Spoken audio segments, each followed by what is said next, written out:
मैं बात कर रहा था कि बहुत इंपॉर्टेंट लेक्चर होने वाला है कि हम रेशनल नंबर के बारे में कुछ और जानेंगे, कुछ इंपॉर्टेंट बातें, और कैसे हम रिकॉग्नाइज करेंगे कुछ क्वालिटी रेशनल नंबर की, और कैसे पता पड़ेगा कि रेशनल नंबर टर्मिनेट हो जाएगा कि नहीं होगा। जैसे दो तरह के रेशनल नंबर होते हैं, वेदर इट इज टर्मिनेटिंग और नॉन टर्मिनेटिंग।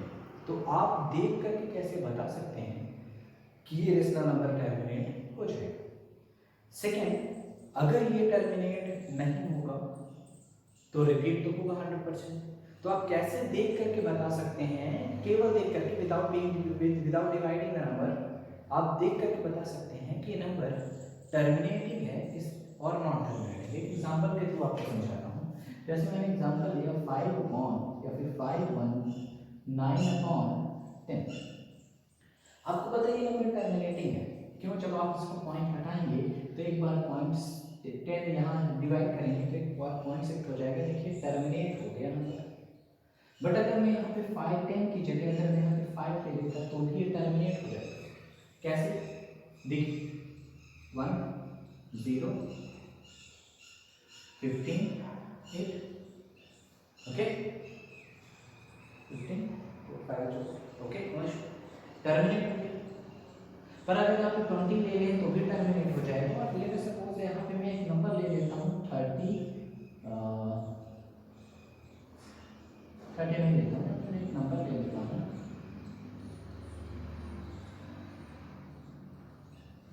200 और एक नंबर ये ले लेता हूँ। अब मैं बोल रहा हूँ बताइए टर्मिनेट हो जाएगा कि नहीं टर्मिनेट होगा, तो आप बता नहीं सकते, इसको आप डिवाइड करके बता नहीं सकते हो। पर अगर ये नंबर मैं ऐसा कुछ ले लिया 35, अब आप इसको डिवाइड करके नहीं बता सकते क्योंकि बहुत टाइम लग जाएगा, टाइम टेकिंग है। तो बिना डिवाइड के आप ये बताना है आपको कि नंबर टर्मिनेटिंग कि नॉन टर्मिनेटिंग, और अगर टर्मिनेट हो रहा तो कितने डेसिमल प्लेसेस के बाद, ये दोनों ही बातें बताना है। और हम थ्योरम्स के यूज करके हम क्या करने वाले हैं, सीखने वाले हैं बिना कैलकुलेशन। तो आपके सिलेबस में 3 बेसिकली थ्योरम हैं, रेशनल नंबर और इरेशनल नंबर को लेकर के। बात करता हूँ theorem number first.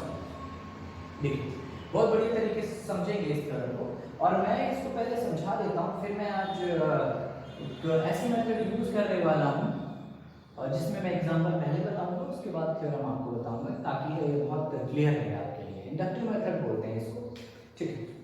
Let's start. तो अगर मैं आपको पहली बार एक लाइन पर देता हूँ, a number whose decimal expansion terminates, एक ऐसा नंबर जिसका डेसिमल एक्सपांशन क्या हो जाए, टर्मिनेट हो जाए। जैसे कि एग्जांपल है, एक नंबर देखो 42.36, इट इज टर्मिनेटिंग और non terminating? Yes, it is terminating, इसका डेसिमल एक्सपांशन टर्मिनेट हो गया। तो ये थ्योरम ये कहती है कि अगर इसका डेसिमल एक्सपांशन टर्मिनेट हो गया है तो ये रेशनल नंबर है। ऑफ कोर्स रेशनल नंबर का डेफिनेशन याद कीजिए कि अगर नंबर टर्मिनेटिंग है तो रेशनल नंबर है। तो रेशनल नंबर को तो P/Q के फॉर्म में लिखा जा सकता है। इसका मतलब it can be written in the form of P/Q, of course. तो हम इसको P/Q के फॉर्म में लिख सकते हैं। तो अगर कोई नंबर टर्मिनेट हो रहा है तो उसे हम हमेशा P/Q के फॉर्म में लिख सकते हैं, मगर उस केस में ये जो Q होगा, ये 2 की power n into 5 to the power n के फॉर्म में होगा, जहां पे m और n जो है वो पॉजिटिव इंटीजर है। अब ये बात आपको समझ में नहीं आई होगी कि ये मैं क्या कह रहा हूँ, तो इस एग्जांपल के थ्रू मैं आपको समझा देता हूँ कि लेट सपोज आप यहाँ पे 42.3936 है, यहाँ पे आप जैसे ही इसका पॉइंट हटाएंगे तो हो जाएगा 4236 divided by 100। Now it can be written in the form of P/Q, of course P/Q। तो ये थ्योरम क्या कहती है कि अगर कोई भी नंबर एक है और वो टर्मिनेटिंग है तो हमेशा उसको P/Q के फॉर्म में आप लिख पाएंगे, और हमेशा P/Q के फॉर्म में लिख पाएंगे। और उस केस में जो Q आएगा वो किस फॉर्म में होगा, वो हमेशा या तो 2 की पावर में कुछ होगा या 5 की पावर में कुछ होगा, और दोनों का प्रोडक्ट होगा। इसके अलावा उस पर कोई भी नंबर नहीं आएंगे। देखते हैं इसको ब्रेक करते हैं। आप इसको ब्रेक करेंगे तो आपको पता है 10 100, तो 10 में आएगा 2 × 5 और फिर 10 में आएगा 2 × 5, it means 2 square into 5 square.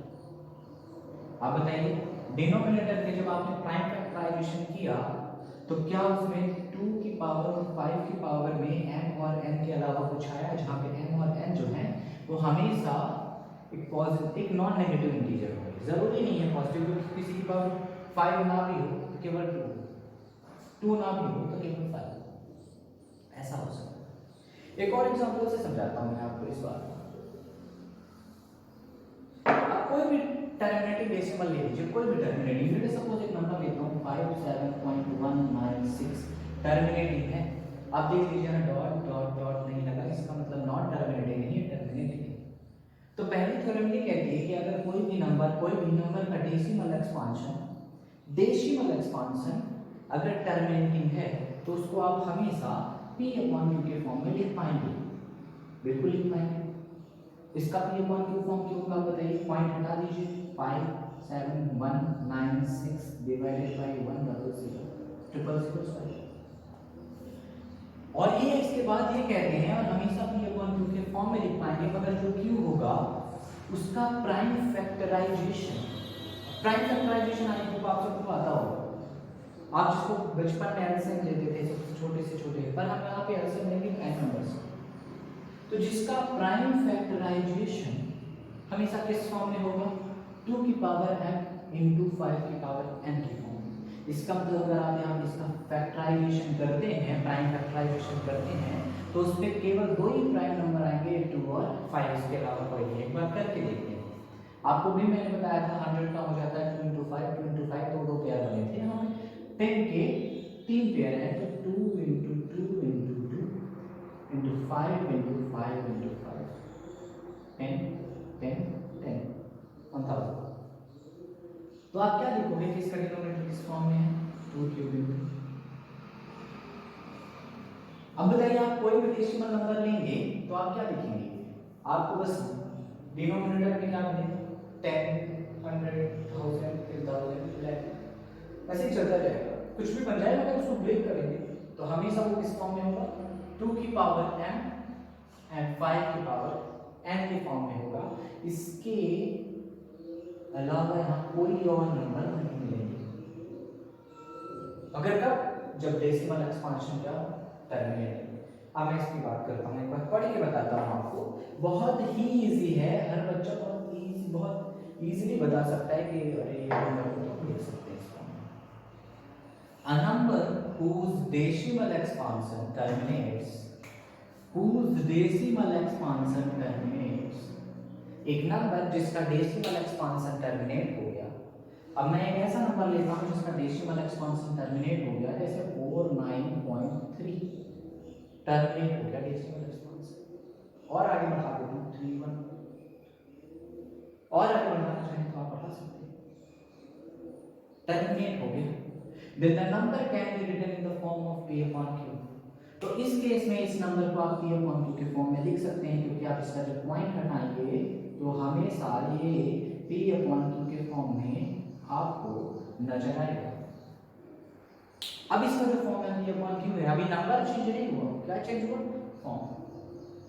अगर किसी नंबर में आप पॉइंट हटा देंगे उसकी जगह और डेसिमल उसका एक्सपांशन जब हम p/q के फॉर्म में लिखेंगे तो नंबर चेंज नहीं होता, उसका फॉर्म चेंज हो जाती है बस, ठीक। तो आगे बात ये कहते हैं कि उस नंबर को हम p/q के फॉर्म में रिप्रेजेंट लिख पाएंगे, हमने कहा कि कोई बात नहीं। और इसके बाद ये कहते हैं and prime factorization of q, और उस केस में जो q का प्राइम फैक्टराइजेशन होगा वो हमेशा किस फॉर्म में होगा, जो प्राइम फैक्टराइजेशन है वो हमेशा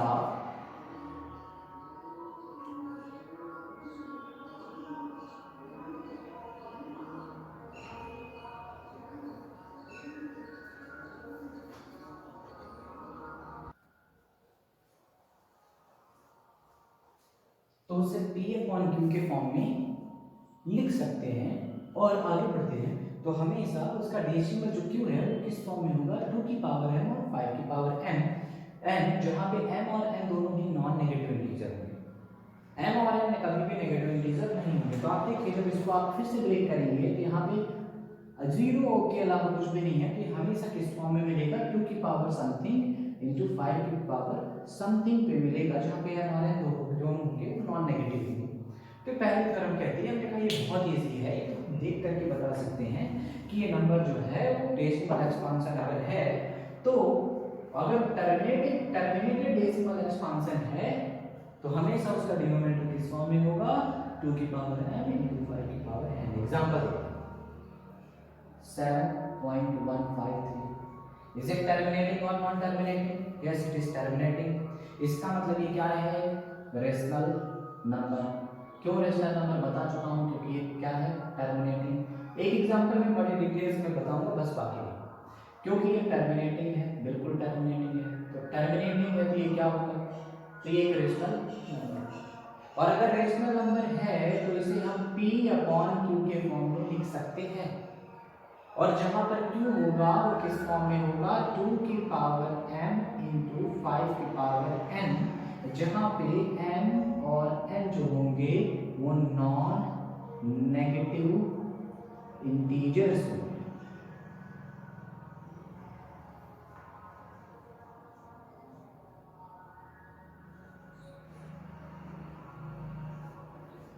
terminating rational number p upon q के फॉर्म में लिख सकते हैं, और जो डिनोमिनेटर होगा वो क्या 2 की पावर n कि 5 की पावर n के फॉर्म में होगा, n नॉन नेगेटिव। बात करते हैं सेकंड थ्योरम की। सेकंड थ्योरम, अब अगर आप फर्स्ट थ्योरम को लेकर के बहुत क्लियर हैं तो जस्ट इसका इनवर्स या फिर आप रिवर्स कह सकते हो थ्योरम नंबर सेकंड।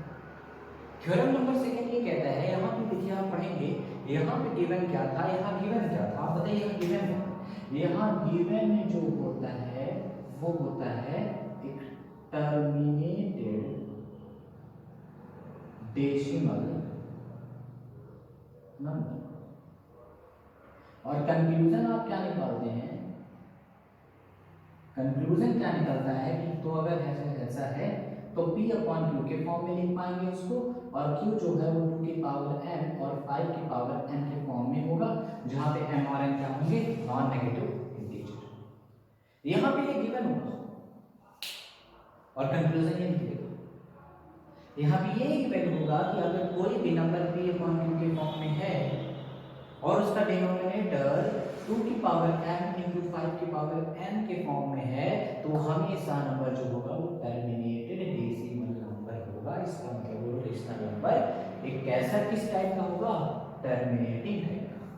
एग्जांपल देखते हैं, if a number is written in the form of p upon q, अगर किसी नंबर को p अपॉन q के फॉर्म में लिखा जाए, किस फॉर्म में लिखा हो, p अपॉन q के फॉर्म में। अब देखिए मैं गलती करके दिखाऊंगा, अभी तो कोई गड़बड़ नहीं है, p अपॉन q के फॉर्म में लिख दिया। And prime factorization of q, prime factorization of q, ये है p ये है q, इसका जब प्राइम फैक्टराइजेशन करेंगे तो क्या होगा, 1 into 7 to the power 1, और बोल रहा है and prime factorization of q is of the form 2 to the power n into 5 to the power n, है क्या, नहीं है। इसका मतलब मैंने जो एग्जांपल लिया वो गलत था, तो इनके हिसाब से थोड़ी एक एग्जांपल लेते हैं। लेट अस सपोज दिस, अब ये नंबर p अपॉन 2 के फॉर्म में है, बिल्कुल पहली कंडीशन आपने इनकी सेटिस्फाई की, बिल्कुल सेटिस्फाई की कि कोई भी नंबर किस फॉर्म में लिखा होना चाहिए, p अपॉन 2 के फॉर्म में लिखा होना चाहिए। सेकंड कंडीशन क्या है कि प्राइम फैक्टराइजेशन क्या होना चाहिए, q का, वो किस फॉर्म में होना चाहिए, 2 to the power n into 5 to the power n। Let's check, 20 का प्राइम फैक्टराइजेशन करेंगे 2 into 10, और 2 into 10 मतलब 2 स्क्वायर इनटू, फिर अच्छे से करके दिखाता हूँ स्टार्टिंग में, 2 into 10, इसको आप लिखेंगे 2 into 10 को आप प्राइम फैक्टर्स में तोड़ेंगे तो 2 into 5, 2 square into 5 to the power n। Yes, it is in the form of 2 to the power m into 5 to the power n, where m equals to 2 and n equals to 1, and 2 and 1 are non-negative integer. Then और यहाँ पे थोड़ा और लिखना चाहिए एक line कि where m and n are non-negative integer, where m and n are non-negative integer, यहाँ पे m और n जो है वो non-negative integers। ये कंफ्यूजन है आपका, परफेक्ट। वही कंक्लूजन यहाँ पे क्या होगा, गिवन होगा।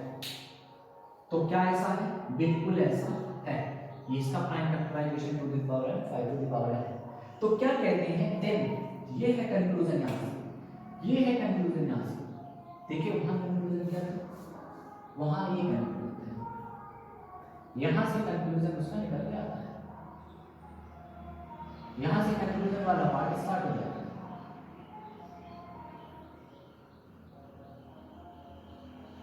यहाँ पे कंक्लूजन वाला पार्ट यहाँ से स्टार्ट होता है। Then decimal expansion of the number is always terminating. तो आप उसका अगर डेसिमल एक्सपांशन करेंगे तो हमेशा टर्मिनेट हो जाएगा। एक बार करके देखिए, क्या पहली कंडीशन सेटिस्फाइड है, सेटिस्फाइड है, फर्स्ट कंडीशन सेटिस्फाइड है। सेकंड कंडीशन देखिए, q है सेटिस्फाइड, यस q भी सेटिस्फाइड है, क्यों, ये 2 की power 2 × 5 to the power n था, ये भी सेटिस्फाइड। तो देन क्या कहता है कि नंबर का डेसिमल एक्सपांशन, मतलब इसको डिवाइड जब करेंगे तो क्या मिलेगा आपको, आपको मिलेगा एक टर्मिनेटिंग नंबर। डिवाइड करके देखिए, मैं कहता हूं 0 को भूल जाइए, डिवाइड करने का तरीका है, अब 0 को भूल जाइए, जो भी आएगा एक बार पॉइंट शिफ्ट कर दीजिए, 2 से डिवाइड करेंगे तो हो जाएगा 2.5, और क्योंकि पॉइंट लगा था तो ये पॉइंट एक बार 0 लगा था तो एक पॉइंट और यहाँ पे शिफ्ट हो जाएगा 0.25। नंबर टर्मिनेट हो गया, हो गया, क्लोज हो गया, कोई इशू नहीं। तो एक आध एग्जांपल देखें, बिल्कुल एक आध एग्जांपल हम देखते हैं, इसको थोड़ा मिलाता हूं, एक आध एग्जांपल। एक एग्जांपल लेता हूं, 143 divided by 2 to the power 2 × 5 to the power 2। Given condition check करिए, is it written in the form of p upon q? yes, p upon q के फॉर्म में लिखा है। फर्स्ट कंडीशन सेटिस्फाइड, डिनोमिनेटर क्या इस form में है, बिल्कुल। Second condition satisfied. तो ये क्या कहते हैं कि अगर कभी ऐसा है ना तो इसको आप डिवाइड करोगे तो एक जो नंबर मिलेगा वो हमेशा टर्मिनेटिंग होगा, खत्म हो जाएगा। बाकी क्या देखें, 143 4 25 4 मल्टीप्लाई करो, आपको पता है ये तो डिवाइड करना बहुत इजी है, टर्मिनेट होने के लिए। अब आप लोग सर एक इनके बिना दिए के बताओ, तो हम माने कि हाँ टर्मिनेट नहीं हुआ, मैं कहा एक बार ले लीजिए, ये लीजिए, first condition is satisfied, satisfied p upon q के फॉर्म में। सेकंड कंडीशन डिनोमिनेटर का प्राइम फैक्टराइजेशन 2 की पावर और 5 की पावर में होना चाहिए, नहीं, सेकंड कंडीशन सेटिस्फाइड नहीं हो। और अगर सेकंड कंडीशन में कोई भी कंडीशन सेटिस्फाइड नहीं हो रहा तो उनका डेसिमल एक्सपांशन कभी टर्मिनेटिंग नहीं होगा। चेक करते हैं, 6 आ रहा है, 1 4 3 डिवाइडेड बाय 6 12 23 18 5 और 48 2 20 3 18 2 20 18 2 20 18 2 20, मतलब कैरी नहीं करेगा, ब्ला ब्ला ब्ला, मतलब dot dot. Is it terminating? No, it is not terminating but repeating, 3 starts repeating. और जब कभी एक बात और बताना भूल गया था कि अगर कोई भी नंबर रिपीट होने लग जाए तो हम वहां पे बार लगा दिया करते हैं।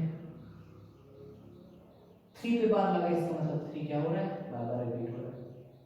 इसका मतलब अगर किसी नंबर पे बार लगा हुआ है तो नंबर वो क्या होगा, rational number, that represent the number is repeating itself. तो ये बात समझ में आई। यहाँ पर फिर मैं बताता हूँ कि डिनोमिनेटर आपका गड़बड़ कर दिया। लेट सपोज आपने यहाँ पे 2 की पावर 1 ले लेते हैं और 5 की पावर 2 लेते हैं। अब देखते हैं, first condition satisfied, second condition satisfied. Check करिए डेसिमल एक्सपांशन में इसका टर्मिनेटिंग है कि नहीं है। देख लेते हैं 143 डिवाइडेड बाय 25 to 50। अब मैं 5 से डिवाइड कर देता हूँ, एक 0 है तो पॉइंट शिफ्ट कर देंगे। 5 से डिवाइड करेंगे 5 10 8 40 5 6 30, एक 0 है तो पॉइंट शिफ्ट होके यहाँ पहुँच जाएगा टर्मिनेट।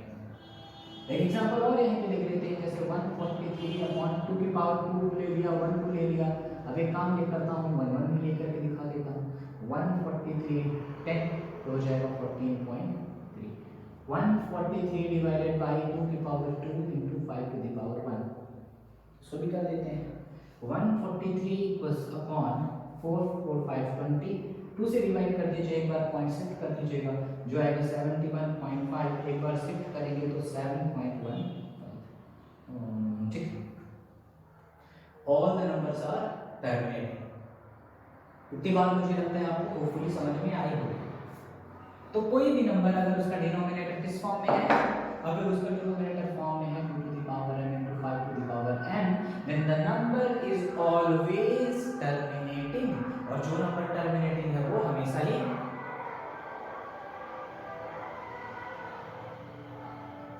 थोड़ा शोर होता रहता है, और जो नंबर टर्मिनेटिंग है वो हमेशा। तो यहाँ भी कुछ बातें लिख देता हूँ मैं आपकी जानकारी के लिए, शॉर्ट फॉर्म में लिख देता हूँ ताकि आप समझ पाए। यहाँ जो गिवन कंडीशन थी ना बच्चा, वो जानते हो क्या थी? इज नथिंग बट बच्चा कॉन्सेप्ट, बड़ा छोटी सी चीज है, बस आपको समझना है। तो यहाँ पे गिवन कंडीशन ये थी कि जो नंबर है वो किस फॉर्म में है, p अपॉन q के फॉर्म में है। फर्स्ट कंडीशन ये गिवन रहती है, और सेकंड गिवन ये रहती है कि prime factorization of q is 2 to the power is in the form of 2 to the power n into 5 to the power n into 5 to the power n, where n and n are non-negative integers. और इससे आप conclusion क्या निकलता है?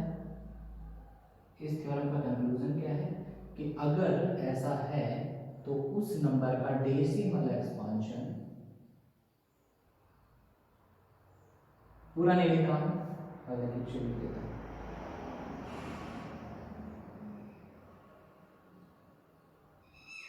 is always terminating। यहां से अब बात करते हैं थर्ड थ्योरम की, बहुत इंपॉर्टेंट थ्योरम है, सबसे ज्यादा इंपॉर्टेंट मुझे लगता है कि मजा आता है इसमें। हालांकि दोनों भी ये बेस बिल्ड करते हैं, दोनों ही मुझे ये मिलता है। चलिए देखते हैं थ्योरम थर्ड। अब इन्होंने तो ये बता दिया, इन्होंने तो ये बता दिया कि वो नंबर जो होगा वो p अपॉन q के फॉर्म में लिखा जा सकता है, और इन्होंने ये बता दिया कि अगर ऐसा है p अपॉन q के फॉर्म में लिखा है तो, और ये कंडीशन है तो टर्मिनेटिंग हो जाएगा। अब ये क्या कहते हैं, सिंपल इसका हो जाएगा उल्टा। अब इनका कहने का मतलब ये है कि अगर वो decimal expansion 2 to the power n into 5 to the power n, sorry, prime factorization of q is not in the form of 2 to the power n into 5 to the power n, then the number is non-terminating but repeating. Okay. If a number is written in the form of p upon q, मतलब यहाँ पहले से लिख रहा हूँ given condition पहले से कि पहली कंडीशन तो इन्होंने कहा बिल्कुल सही हो।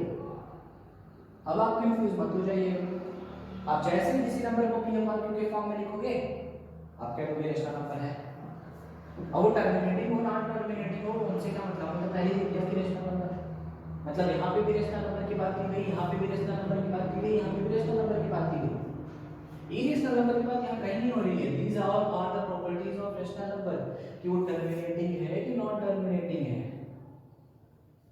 तो ये कह रहे हैं कि अगर गिवन है कि अगर कोई भी नंबर p अपॉन q के फॉर्म में है, और बहुत सबसे इंपॉर्टेंट बात यहाँ पे ये बात कही गई है कि p and q are co-prime। इनका मतलब ये है कि p और q क्या कैसे नंबर है, को प्राइम, इनका मतलब उनका HCF कितना होगा, 1।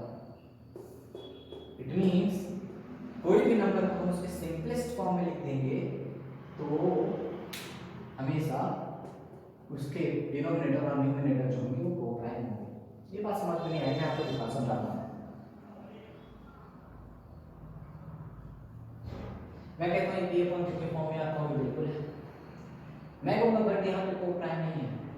आपको भी सिंपल ऐसा है, इसको सिंपलेस्ट फॉर्म में बदल दीजिए। सिंपलेस्ट फॉर्म मतलब जब तक कुछ कॉमन फैक्टर है इसको डिवाइड कर दीजिए, हटा दीजिए, एलिमिनेट करिए। 2 से कट रहा है क्या? बिल्कुल कट रहा है। मैं कहता हूँ अच्छा देखिए थोड़ा 4 से भी कट रहा है, डिविजिबिलिटी 4 देखिए, 4 1 4 3 4 अब कुछ भी नहीं डिवाइड होगा, कोई भी एक ऐसा नहीं है नंबर जो इनके में कॉमन हो, इनका मतलब ये दोनों आपस में कैसे हैं? को प्राइम। और पढ़ाते समय मैंने स्टार्टिंग में बताया था कि को प्राइम नंबर के लिए बिल्कुल जरूरी नहीं है कि दोनों नंबर प्राइम होने चाहिए। आज के लेक्चर के फर्स्ट स्टार्टिंग में मैंने यहाँ पे पॉइंट्स लिखे थे, और आई थिंक दूसरा तीसरा पॉइंट था, और तीसरे पॉइंट में मैंने ये लिखा था कि all coprimes if the coprimes number are not prime, not necessarily prime. इसका मतलब ये है कि अगर कोई भी नंबर किस फॉर्म में लिखना चाहिए, p अपॉन q के फॉर्म में होना चाहिए, और p q दोनों ही को प्राइम हो, उस केस में सेकेंड कंडीशन क्या है, और q denominator is of the form 2 to the power n into 5 to the power n। थोड़ा यहाँ गलत लिखा गया है, and prime factorization of q is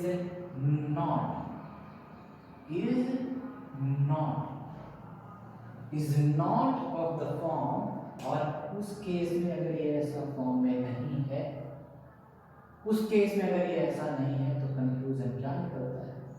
conclusion ये निकलता है कि जो नंबर होगा वो नॉन टर्मिनेटिंग, नॉन रिपीटिंग मत बोलिएगा, नॉन रिपीटिंग इसलिए नहीं क्योंकि p अपॉन q के फॉर्म में है तो रेशनल नंबर तो है, और रेशनल नंबर क्या कहता है? अगर टर्मिनेट नहीं हो रहे हो तो रिपीट होना पड़ेगा, बदल करेंगे, ये कंक्लूजन।